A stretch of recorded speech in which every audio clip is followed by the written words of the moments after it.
What's going on, guys? It's this kid, and it's Tuesday, so we're going to be going over the patch notes for January 4th, 2021. First patch of the year, so Happy New Year. There's really not much stuff of substance in here, no balance changes, things like that. It's mostly just bug fixes. And I think more importantly, they were getting ready for the other things that are happening this week. First things first is Twisting Corridors. It's the pretty much endless version of Torghast. There should be 18 floors. You get a couple things on every other floor, and most importantly is Corridor Creeper. It's one of the mounts you can use in the Maw. But there's other things. There's Renown 21, which is important because of an endurance and potency conduit you can put in now. There's also a new world boss. It's going to be Mortanis in Maldraxxus. But yeah, let's get into stuff. So, like I said, not really much of substance. There's a lot of bug fixes, things like that. You know, players can now once again earn the achievement Stay Chill from the Conclave of Wind encounter in Throne of the Four Winds.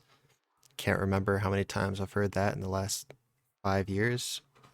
Probably counted on one hand.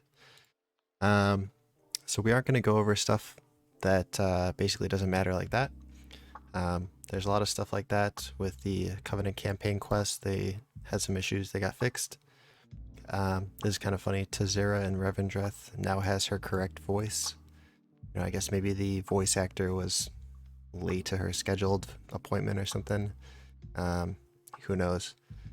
But going over some of this stuff, the only thing I could find that maybe had anything relevant was Threads of Fate characters who are level 60 are now eligible for the quest Return to Oribos in each zone. Just makes leveling a little bit quicker. But really, the best way to level is just to do the regular quests anyway. And then maybe at 59, and you have 19 out of 20 bars, switch to Threads of Fate. That's usually what people did anyway. And to switch to Threads of Fate, you had to be in Oribos anyway. So I'm not super sure that this is going to be very important, but it's there. And then lastly, there's some stuff from Torghast. We don't usually go over those because there have been just loads and loads of stuff. Like we can look at these notes for Torghast from a couple weeks ago. Usually just too much to go over, and they don't matter too much. But maybe with some of the Twisting Corridor stuff, we can go over that in the future. But that's really it. It's nothing crazy. So we'll go over Twisting Corridors. This is the mount that you can get. What you have to do is you have to get to layer 8 and complete that. From layer 2, you get a pet. You get Death Seeker. I can show you that here.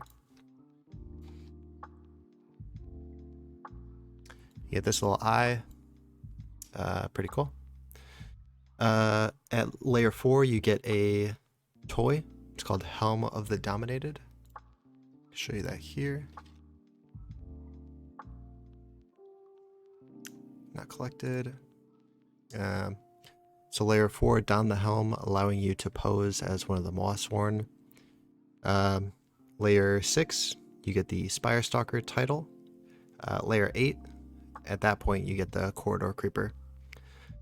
From there, you can just keep going up to 18 floors. You don't get Soul Ash from it, so that's important to note. But you do get some other cool stuff from there. Next thing we can talk about is not super important because he's already been up, but we can go over Mortanis. He's the new world boss. He's in Maldraxxus, and he drops all this stuff. These 3 memories for your legendaries, they are not best in slot, so usually people don't really care too much about them, but they're there. There are some certain things like this is pretty good for PvP. Cloth belt. Also, these plate wrists are pretty good for PvP. But just in general, it's all 207 gear. So if you're not if you don't have a 207 piece or higher in these slots, look into them. You might want to do the world boss. Last thing to go over is renown 21. That is important. You want to do your quests, do all that stuff, because number one, you get deepening bond for 19. That's going to give you 2% stamina, and the item level of your world quest rewards is increased. This probably won't matter too much, but it can be important for people that didn't get 60 right away. Maybe you need some extra help with gearing, stuff like that. But the biggest thing that's most important is for some of the most important soulbinds, like Naja here for Venthyr. You get a endurance conduit slot, which I've needed on my mage for the longest time, because now I can get cryo freeze, which is basically a restore to full ice block. But there's different things like that. I think for Night Fae you get a I think it's another endurance slot, but you either get potency or endurance, and those are typically the most important conduits you want to get. So look into those. But besides that, there's not too much going on. For Torghast, we have 2 wings. We have Skoldus Hall and Mort Regar. Mort Regar is kind of hard, but generally there's you know, not too much going on besides twisting corridors. But yeah, take a look at all this stuff, and you guys have a good rest of your year. Hopefully it's better than 2020. Thank you.